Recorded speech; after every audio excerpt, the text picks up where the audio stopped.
Sejam muito bem-vindos a mais uma imersão detalhada.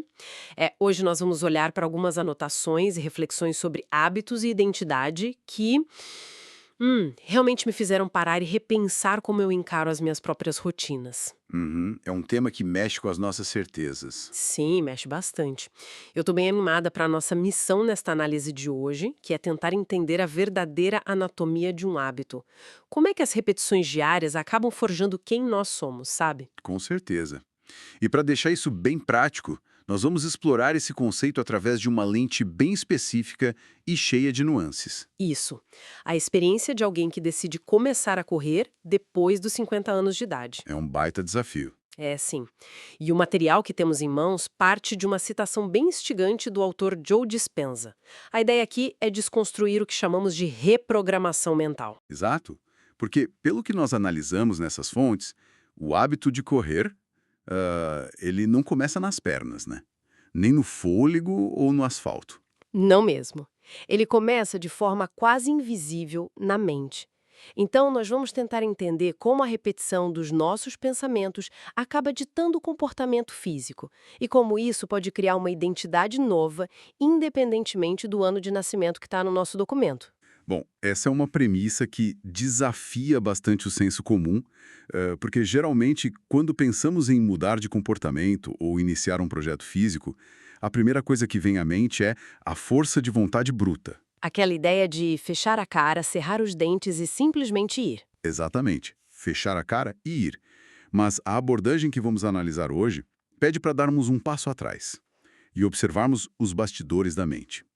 Antes de qualquer contração muscular, existe uma cascata de eventos neurológicos acontecendo. Uma cascata que muita gente ignora. A grande maioria ignora. E aplicar essa lógica à corrida na maturidade, aos 50, 60 anos ou mais, é o cenário perfeito para testar o limite dessa teoria. É a prova de fogo. É a prova de fogo, porque essa é uma fase em que a biologia natural e até algumas pressões sociais muitas vezes sugerem uma desaceleração. Então, ir contra essa correnteza exige um domínio mental que vai muito além de simplesmente comprar um par de tênis novos. Certo, vamos destrinchar isso com a frase do Joe Dispenza, que abre o material. Confesso que eu precisei ler umas 2 vezes para captar o peso da coisa. É uma frase densa mesmo. É densa. Ele diz o seguinte, abre aspas, um hábito é um conjunto redundante de pensamentos e emoções automáticos e inconscientes. Automáticos e inconscientes. Isso, que é adquirido por meio da repetição. Fecha aspas. A palavra que mais me chama atenção aí é redundante. Redundante. Sugere um ciclo fechado, sabe? Tipo um aplicativo de celular que fica rodando em segundo plano e drenando a bateria sem a gente perceber. O que é fascinante aqui é como isso muda a própria definição do que é um hábito. Como assim? Se perguntarmos para a maioria das pessoas o que é um hábito, as respostas serão verbos de ação. Escovar os dentes, dirigir até o trabalho, amarrar o tênis. A ação visível. A ação visível. Mas traduzindo essa citação para o nosso dia a dia, a ação física é apenas o sintoma final. O verdadeiro hábito é o que o indivíduo pensa e sente imediatamente antes de tomar a ação. Aquele milissegundo no escuro. Aquele milissegundo no escuro do inconsciente, onde a decisão já foi tomada antes mesmo do corpo se mover. Então, seguindo a cadeia de comando que as anotações propõem, a sequência é bem clara. O pensamento gera uma emoção. E essa emoção é o que finalmente gera o comportamento. Perfeito. A corrida, na verdade, começa no instante em que o cérebro formula a imagem da corrida. Se a pessoa acorda e o primeiro pensamento é algo como "Nossa, estou exausta", a emoção imediata é de letargia. E o comportamento lógico ditado por essa letargia é continuar na cama, Puxar as cobertas. puxar as cobertas e dormir mais. E é por isso que tantas resoluções de ano novo não passam de fevereiro. O foco fica inteiramente em tentar forçar o comportamento final. A dieta restritiva, a leitura de 50 páginas, o exercício pesado, Exato. forçar isso sem alterar aquele conjunto redundante de pensamentos que você mencionou. O corpo humano funciona basicamente como um servo da mente. Se a mente envia sinais contínuos de um certo tipo, o corpo se ajusta a essa realidade química. Ele obedece. Ele obedece cegamente. No caso de alguém iniciando na corrida após os 50 anos, isso se torna um estudo de caso muito nítido. Amanhã está frio lá fora, o alarme toca. O pior momento do dia para quem está começando. O pior momento. Para alguém na casa dos 50 anos que decidiu começar a correr, não existe o luxo do piloto automático nessas primeiras semanas. Nenhum. A pessoa não flutua magicamente da cama até a calçada. O que as fontes descrevem nesse ponto é um atrito mental gigantesco. Um atrito que tem raízes evolutivas profundas. O nosso cérebro é uma máquina programada para economizar energia e manter a previsibilidade. Ele não quer gastar caloria à toa. De jeito nenhum. Quando a pessoa tenta introduzir uma mudança drástica de gasto calórico e esforço físico, depois de 5 décadas funcionando de outra forma, o sistema de alarme dispara. Acende a luz vermelha. As vozes de sabotagem começam a gritar quase que instantaneamente. As anotações trazem exemplos muito reais desse eco interno. Coisas como, será que ainda dá tempo de começar algo novo?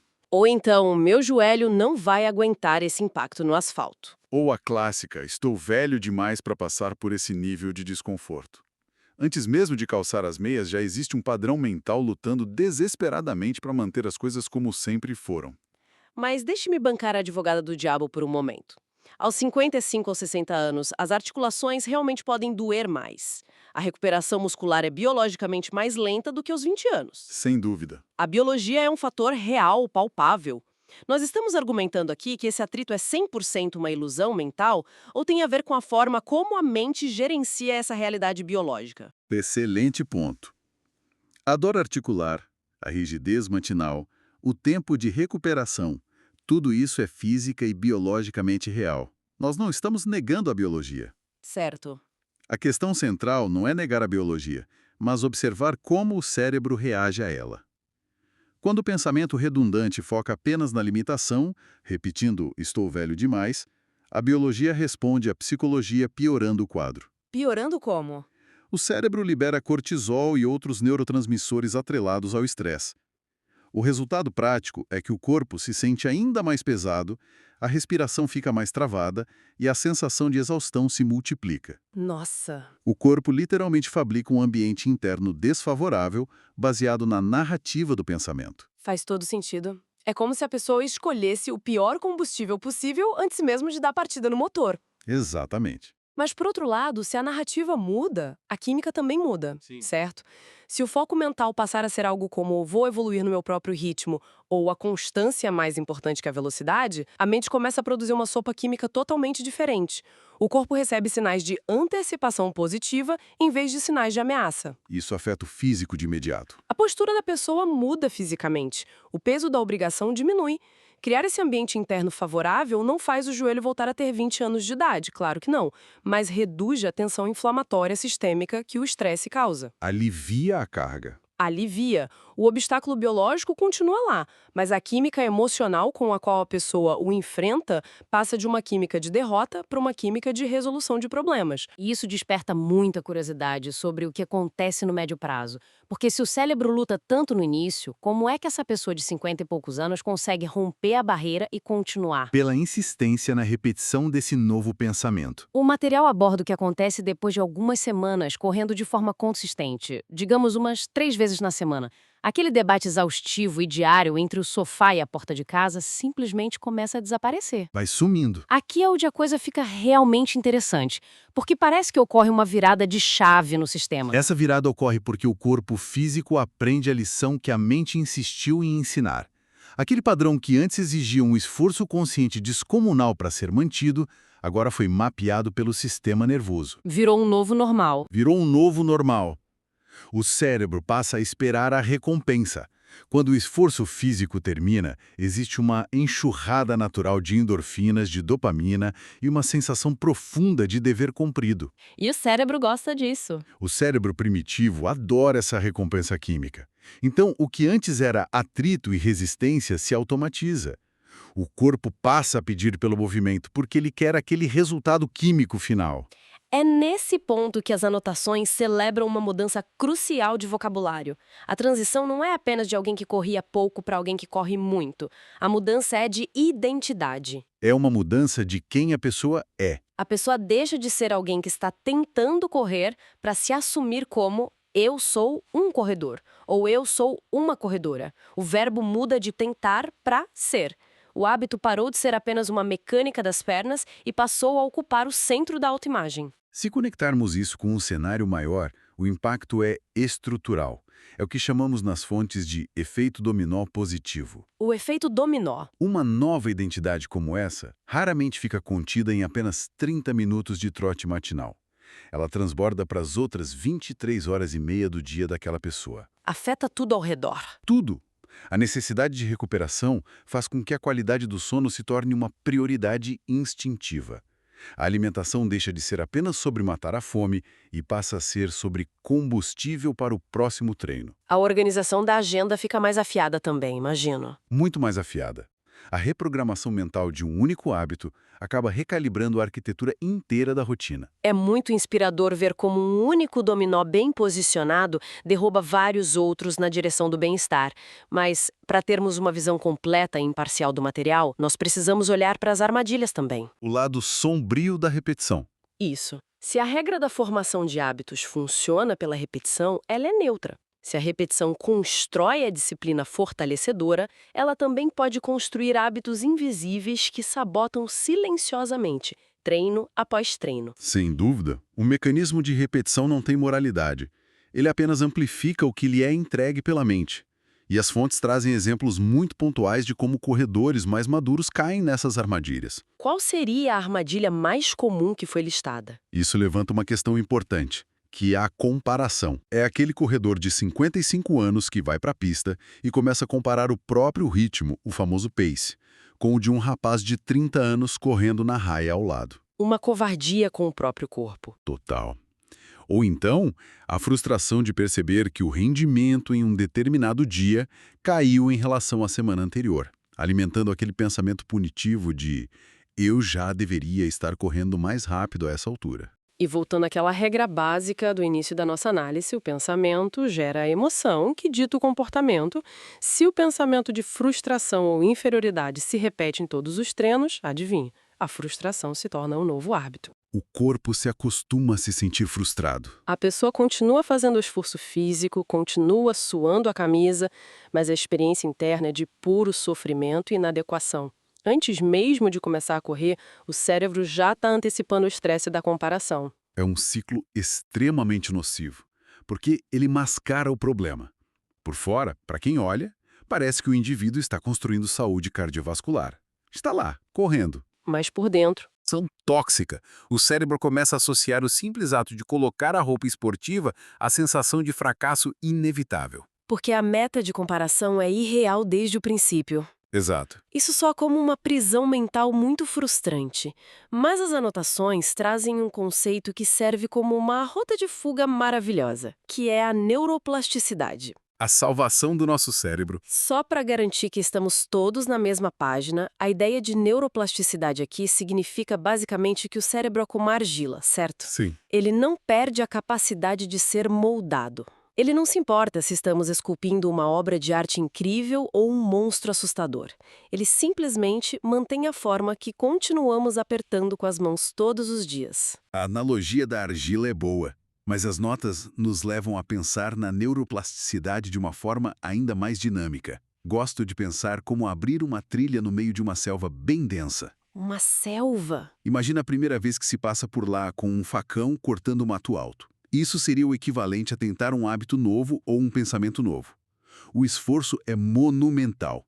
Suor, cansaço e o avanço é muito devagar. O atrito inicial que falamos agora há pouco. Exato.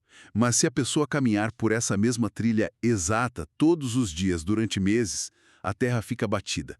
O mato para de crescer naquele caminho. E, de repente, existe uma estrada limpa por onde se pode correr sem esforço. E como nós aplicamos isso para desaprender aquele hábito ruim de reclamar ou se comparar na pista de corrida? Simplesmente parando de caminhar na trilha velha. Parando de alimentar o pensamento. Isso. Se um padrão de frustração foi aprendido pela repetição diária de percorrer aquele caminho mental, ele pode ser desaprendido. Basta parar de percorrê-lo. Se a pessoa para de usar aquela trilha na selva, em questão de semanas o mato cresce novamente e o caminho desaparece. A natureza toma de conta. Toma de conta.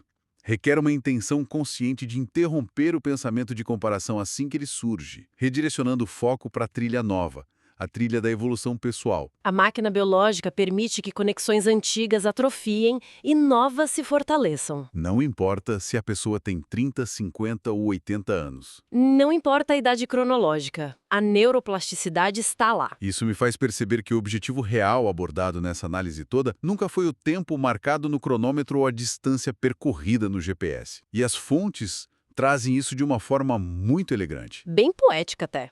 Sugerindo que correr nessa fase da vida é, na verdade, uma ferramenta de lapidação interna.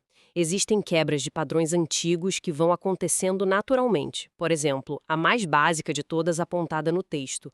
O sedentarismo vira movimento. O corpo que estava estacionado descobre que foi feito para se mover. Mas a mudança vai bem mais fundo que isso. Conta mais sobre as outras transformações. O material destaca uma transição lindíssima de mentalidade, que é a segunda transformação. O momento em que a autocrítica cede lugar ao autoconhecimento. Deixar de se culpar para começar a se entender. O corredor maduro deixa de ficar irritado por não ter o mesmo vigor da juventude e passa a escutar com curiosidade os sinais do próprio corpo. Ele entende a importância real de um dia de descanso. Ele passa a respeitar a máquina, ao invés de forçá-la estupidamente. Isso nos leva à terceira grande transformação descrita. Quando a limitação biológica para de ser vista como um muro intransponível e passa a ser tratada como um desafio estratégico. Uma mudança de perspectiva brilhante. Como um quebra-cabeça, não é? Se o asfalto castiga demais as articulações daquele corredor, a pessoa não desiste de correr e volta para o sofá.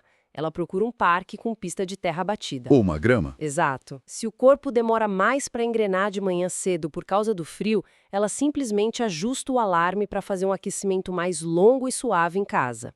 O obstáculo deixa de ser a desculpa para parar e vira o próprio caminho a ser trilhado com mais inteligência. Exatamente por isso, a grande tese por trás desse comportamento é de que a pessoa não está apenas fortalecendo o coração ou a capacidade pulmonar. O músculo que está sob maior tensão e que está sendo mais fortalecido ali é o próprio cérebro. É um treino mental disfarçado de treino físico. É o melhor resumo.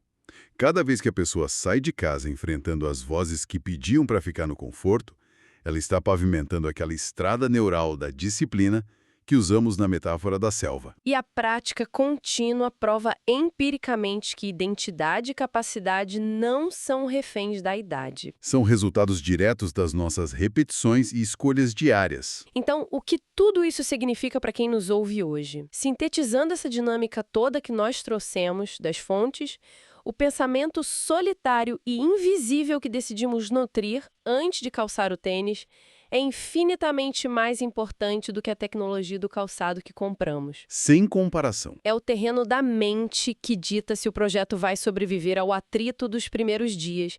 E isso vale não só para iniciar uma atividade física, mas para qualquer novo projeto que se tente adotar na vida. O mecanismo é absolutamente universal. Seja para quem decidiu aprender um idioma complexo do 0 aos 40 anos. Ou mudar radicalmente de área profissional aos 50 anos. Ou começar a aprender a tocar um instrumento musical aos 70 anos. A batalha inicial nunca é com as regras da gramática, com o mercado de trabalho ou com as partituras. A primeira fronteira, a mais difícil de cruzar, é sempre o gerenciamento desse hábito invisível de pensamento. Reconhecer as narrativas. Reconhecer as narrativas que contamos a nós mesmos e ter a paciência de abrir uma nova trilha neural é o passo fundamental para garantir que qualquer mudança no mundo físico tenha fôlego para durar. É uma perspectiva que devolve muito o controle para as nossas mãos. E para fecharmos essa nossa análise de hoje, eu queria deixar uma faísca de reflexão para quem acompanha as nossas imersões continuar elaborando ao longo da semana. Uma provocação final. São a preparação mental antes do esforço. Mas se formos pensar um pouco além do que estava no texto, como será que a narrativa que construímos imediatamente após terminar uma atividade difícil opera? o que vem depois do treino. Isso, pense em como é o diálogo interno no exato momento em que o treino acaba. Ainda suados, ofegantes, enquanto avaliamos o nosso próprio desempenho. Será que as palavras que usamos nesse instante de vulnerabilidade física não estão de forma totalmente silenciosa, ditando a química emocional e a disposição para o treino do dia seguinte? Fica aí o convite para prestarmos mais atenção ao que a nossa mente cochicha quando o esforço do corpo termina. Muito obrigada pela companhia e até a próxima análise profunda. Até a próxima.